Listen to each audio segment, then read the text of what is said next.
It's this one. Through Orion Taraban, and this is Psych Hacks, Better Living Through Psychology. And the topic of today's short talk is why men have midlife crises. So a midlife crisis is generally something that occurs in the late 30s to mid 40s. The archetypal crisis is a man who suddenly divorces his wife, leaves his family, buys a sports car. By the way, this is no cut on Dr. Taraban. I'm just going to add a little. I don't necessarily disagree with what he's saying, but I'm going to add. I don't think it's incomplete. So I'm going to see if I can complete it a little bit more for him. So what did he just say? 30s and 40s? Where are we at? Oh, look, right in the middle of men's potential peak years. Dates much younger women and otherwise abandons his responsibilities in favor of an increasingly hedonistic lifestyle. While I believe that women can also have.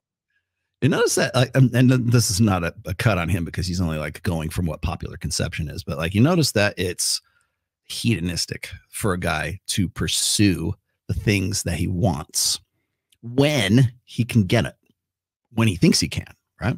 Have midlife crises. They tend to look different, but they're generally not as common. And I think the reason for that is the factors that tend to produce these crises are, as we'll see, more prevalent among men than they are among women.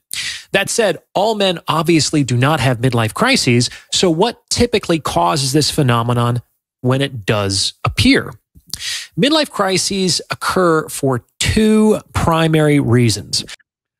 I'm going to add a third to this, but first of all, they tend to impact men who have been pro-social, duty-conscious, and responsibility-oriented betas in waiting for most, if not all, of their adult lives, potentially ever since they were teenagers.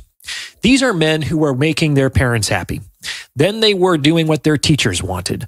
Then they were hardworking, long-suffering employees. And finally, they were the often thankless servants of their wives and children. As long as they've been conscious. All right, let's hold that for 1 second. This is exactly what I was just saying a minute ago.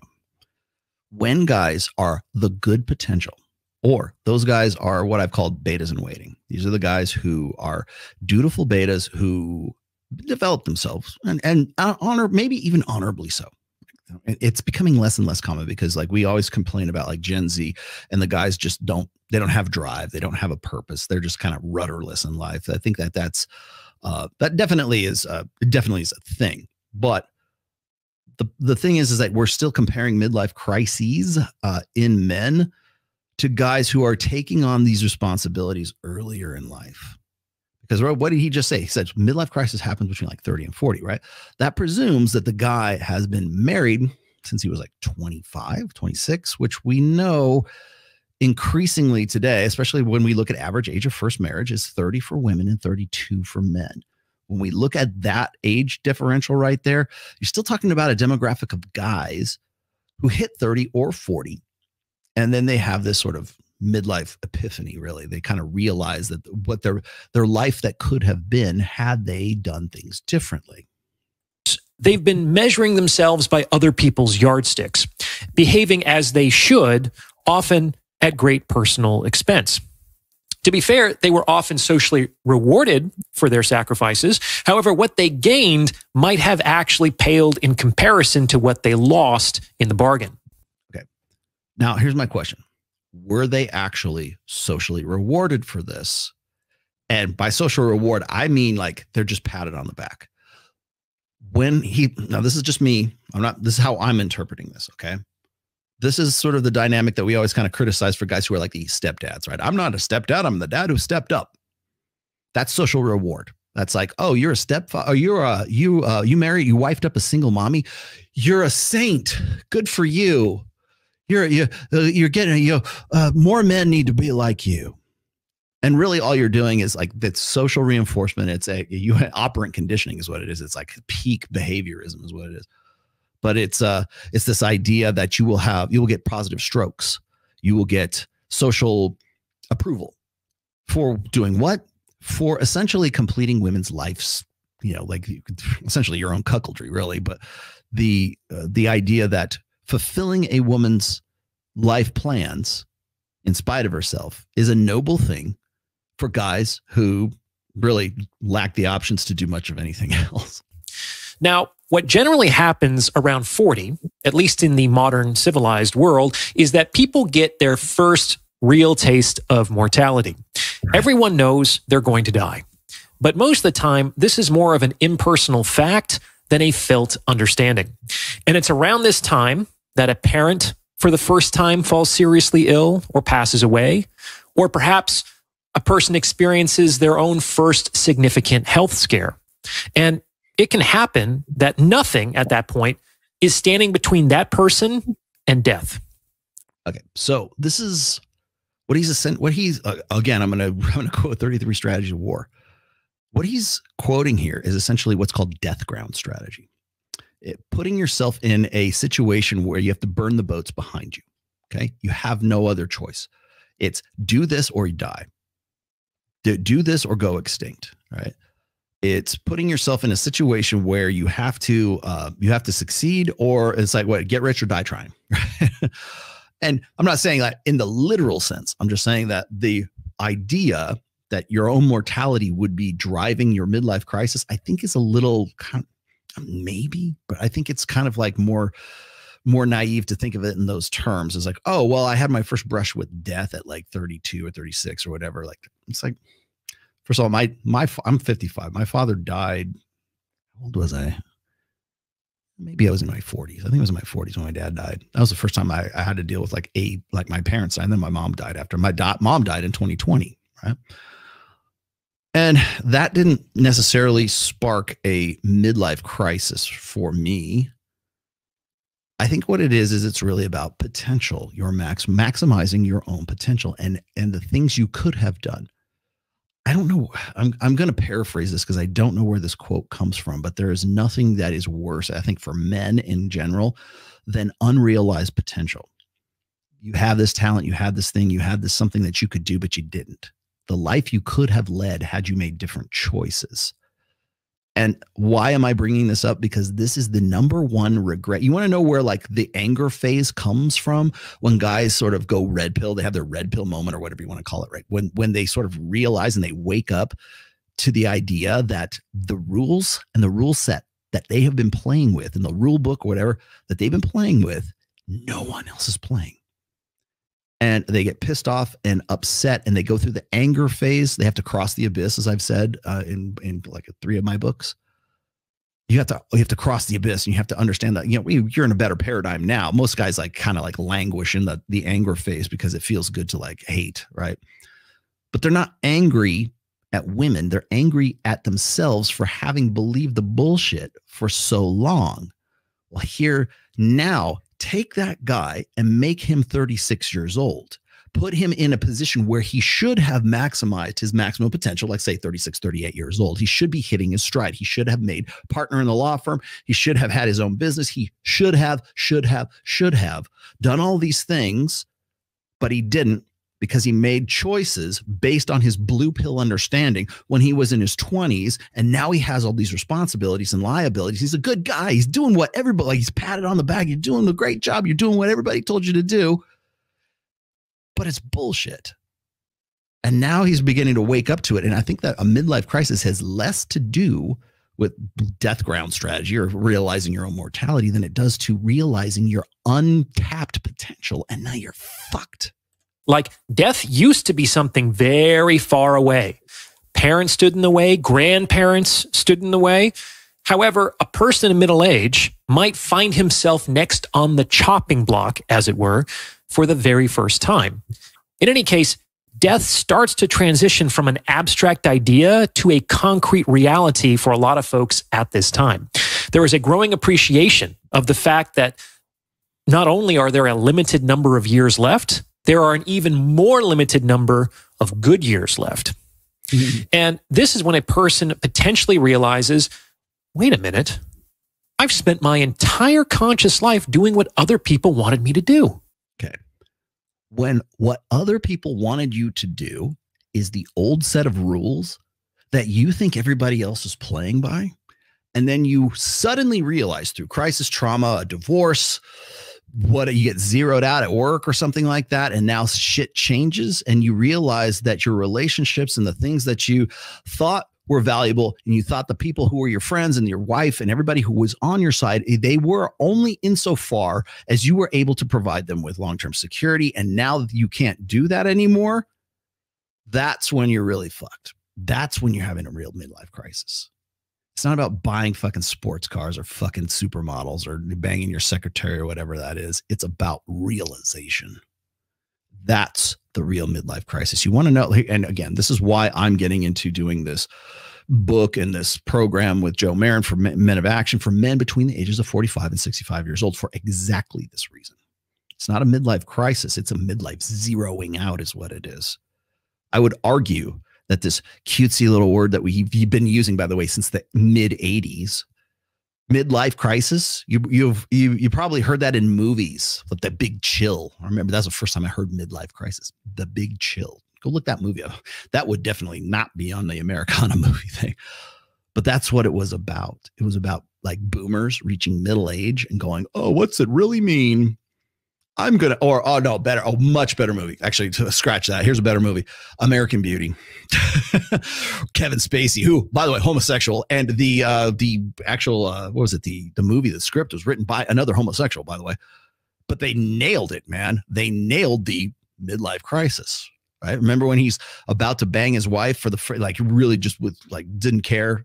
Like, I don't care. Remember he bought the car. He bought the, was it a GTO or something like that? I forget. Like he bought a muscle car. He's like, yep, I sold the Ford Fiesta or whatever the fuck it was. He's like, and I bought that because I'm awesome. And he got some big payout because he had his boss on by the balls. And so he got a severance package that was like way more than he should have got. So he's living high on the hog, and he's like having a midlife. Oh, he's having a midlife crisis. He wants to fuck younger chicks and everything like that. It's basically that whole thing is about midlife crisis. But the funniest thing about that is like, and I'm not take nothing away from Taraban here, but like I think the idea of a midlife crisis is something that women like to, in some way, instill in men. They think, oh, he's going to hit his midlife crisis. Oh, look, he wants to start playing guitar in a band again. Right. Oh, look, little boy, he's going to get a sports car. Oh, look, he's interested in younger women. He thinks that older men and younger women can work out. Oh, what will they ever talk about? Midlife crisis. Like that is cope for women who understand exactly what he's going through, whether they do or not. Right. It could be just that it's a social convention. That's a convenient one for a gynocentric social order. Absolutely, it is. Because if they can explain away that it's all about ego and it's all about the guy wanting to relive, because most of the time when women talk about like midlife crisis, it's because he has a fragile ego. It's because he's trying to rekindle his past. He's trying to go like glory days, right? He's trying to be what he used to be in high school or college or something like that. And let him have a sports car, maybe. That's okay. You're the one who has the real authority in the relationship anyways, because it's backed by the state, right? But that's what it comes down to. Like women are encouraged to shame men of that particular age. Hell, even I'm 55. I'm well beyond the midlife crisis phase, right?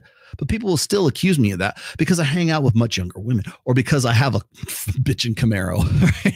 Because that's me, right? That's just what I've been doing for like God knows how long. But because it's Rolo doing it, they can throw shit at me. But here's the thing is like these guys who go through this, it's because they pass the finish line, but they're not winners. That's when you have a midlife crisis. Women don't care about men's struggles. They wait at the finish line and they fuck the winners. If you pass the finish line or you get past your point of peak potential and you're not a winner, then you're going to have a midlife crisis. Then you're going to go, what have I been thinking all this time? When I deal with guys like Robert Kiyosaki is a really good example of this, but I have had older men that I have done like consults with, private one-on-ones with, and they are in their 60s. Maybe in one case I had a guy who was 70. And he found my work and he said, this is like going to destroy me. And I'm like, why is that? He says, because I'm waking up to all of these things and all of the decisions and all of the achievements and everything I've done in my life has been done based on false pretenses, based on the fact that I was trying to be the good boy. I was trying to do what a blue pill, what I believed I achieved what I achieved according to the old set of rules because I just did it as much as I could because I thought that that was the right way to do it, either through ideology or religion or my family or whatever else. And I just did what everybody said is the right thing to do. And I'm fucked for it at 70 years old. And I read your book and I'm like, fuck. And I'm like, and that guy is the hardest dude for me to counsel because those guys, as he was saying, they don't have many years left. If you're 70 years old, what am I going to say? Well, I'll tell you what I'll say, but what am I going to say to you when I say, you know what, everything that your kids' relationships, your divorce, your alimony, your child support, your gray divorce, whatever it is, all the things that you're going through, it's really because you subscribe to this sort of blue pill mindset and you didn't, sorry, I didn't come along sooner. And you could have made better decisions for it. Like the guy who is getting divorced at 40, much easier to counsel than a guy who's like 70 in his life that could have been, because everything he had, even if he's successful, even if he's like a multimillionaire, even if he's Robert fucking Kiyosaki, it's tough to have Kim Kiyosaki tell you, I don't need you anymore. Verbatim, literal quote from him.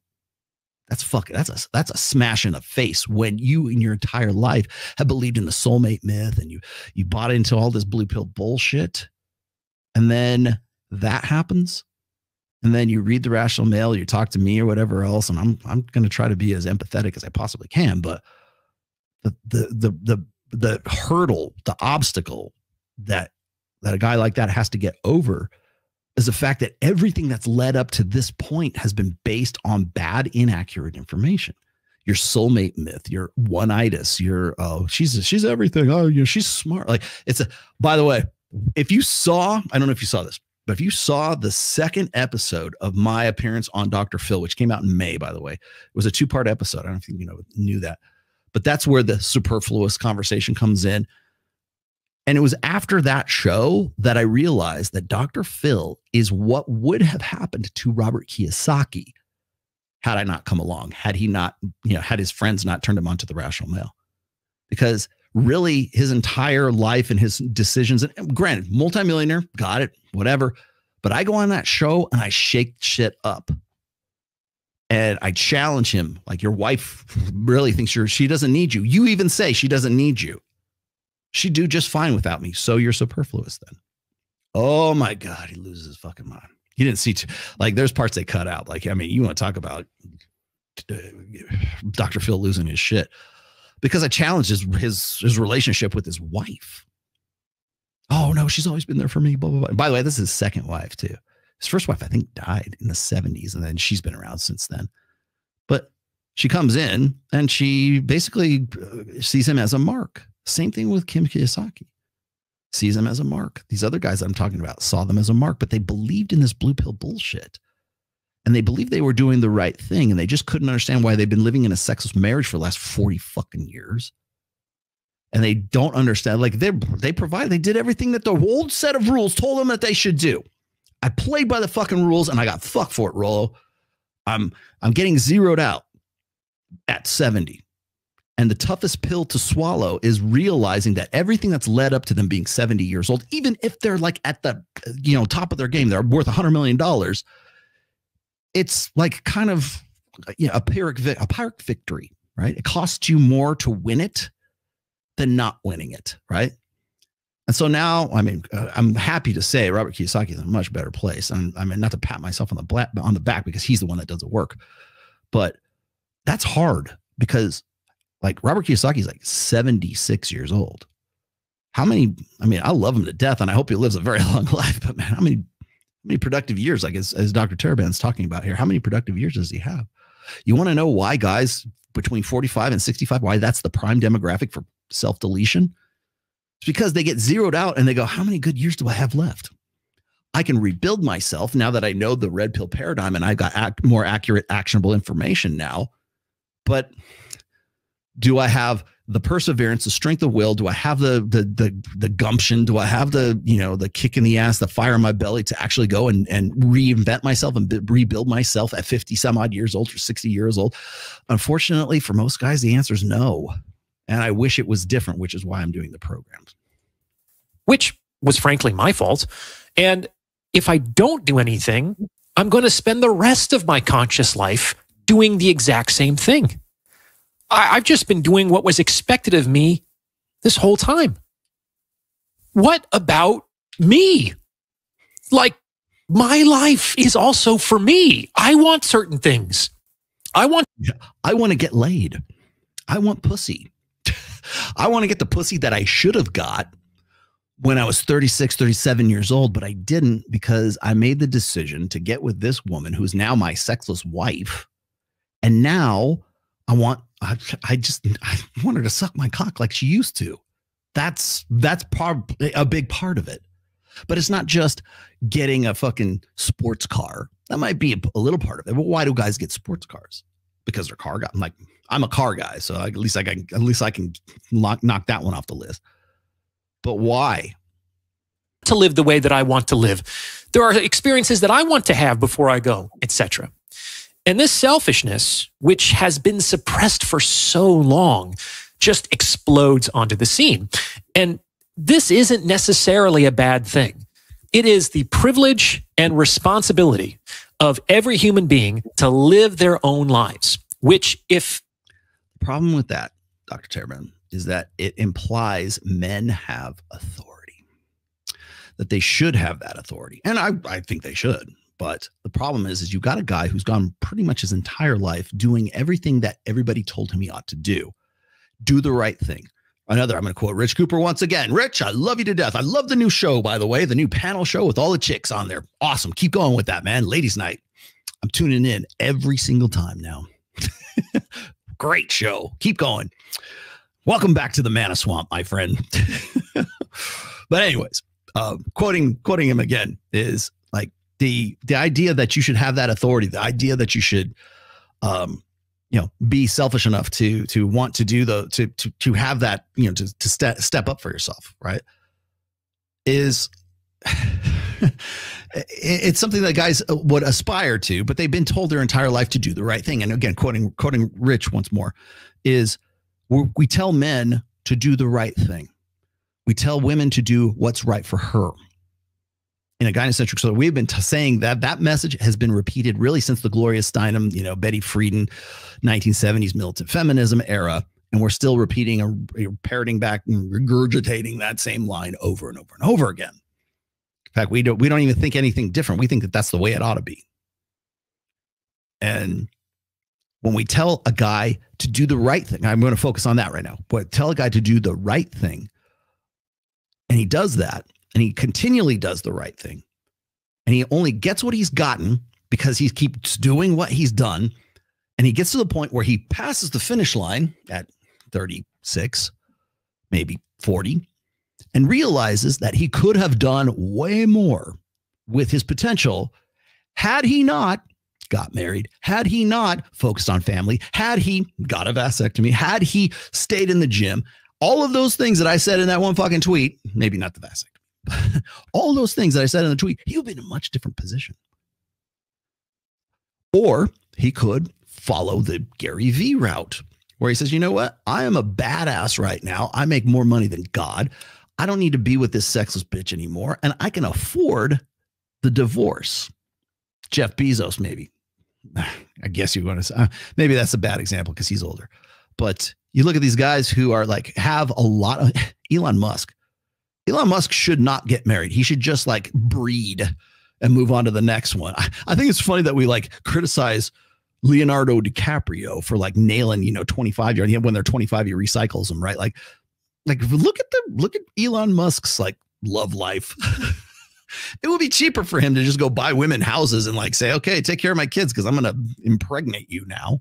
Hope you have a breeding kink because that's where we're going, baby. I mean, it would be more pragmatic for him. How can I be wrong, right? But the thing is like once that guy gets past that age once he gets past the finish line, so to speak, of his maximum potential. Now, here's the thing is, I'm not saying that that's necessarily set in stone. Okay. Because I'll tell you right now, I was not at my maximum potential when I was 36, 37 years old, but I never had like a midlife crisis, certainly not then, right? Because I knew what I was more goal oriented. I think when for guys to avoid a midlife crisis, you have to be sort of on your game. You have to be working towards something. You have to be preoccupied with your own success. Then you probably can avoid a midlife crisis. I have a sports car. Well, would you consider that? I have a 2011 Chevy Camaro. I love it. I bend over backwards for that car, but I've always been a car guy because my brother, I don't know if people know this, my brother actually restores classic muscle cars. And he auctions them off at like Barrett Jackson and things like that. So my brother and I have always been like, I like to drive them. He likes to fix them. He likes to build them.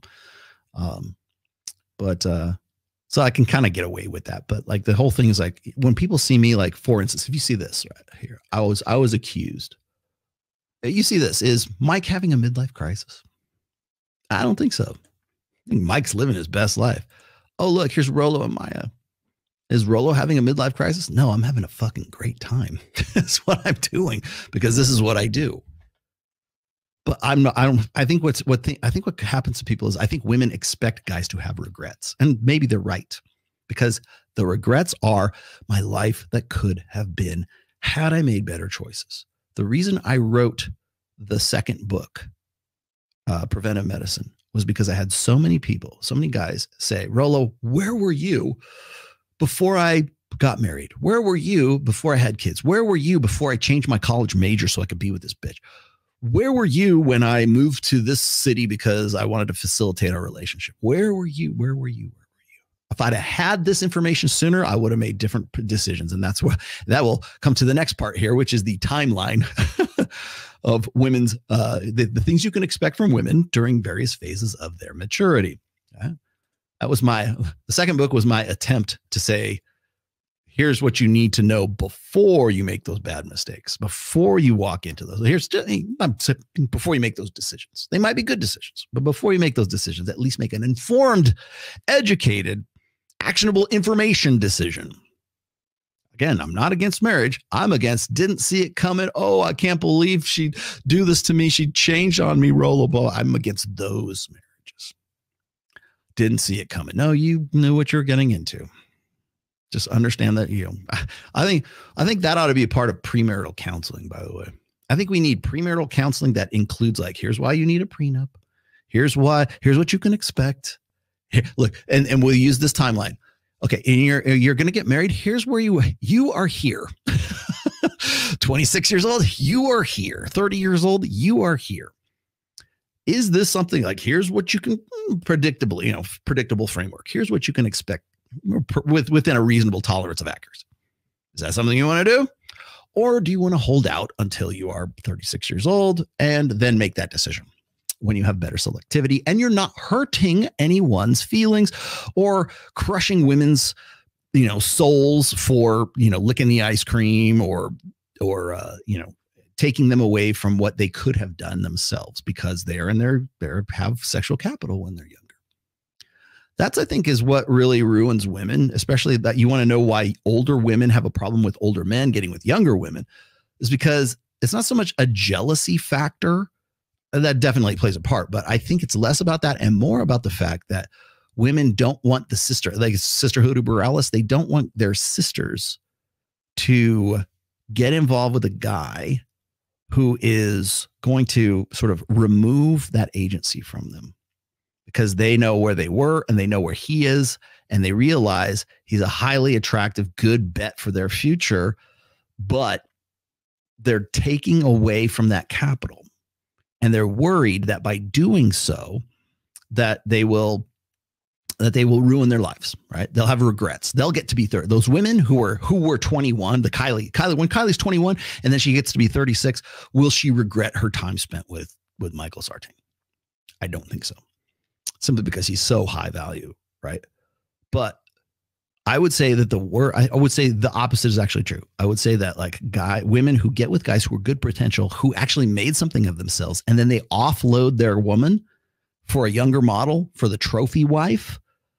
That I think is the bigger fear. It's an existential fear for women, is that they invested all of their sexual agency and capital in what they thought was a good bet. They got to be 36 years old. That guy maximized his potential. And he goes, you know what? Fuck it. I'm going to get the sports car. I'm going to quit my job because I'm awesome. And I'm going to offload this girl and I don't care what it takes. And I'm just going to get my trophy wife. And now I can finally live the life that I want.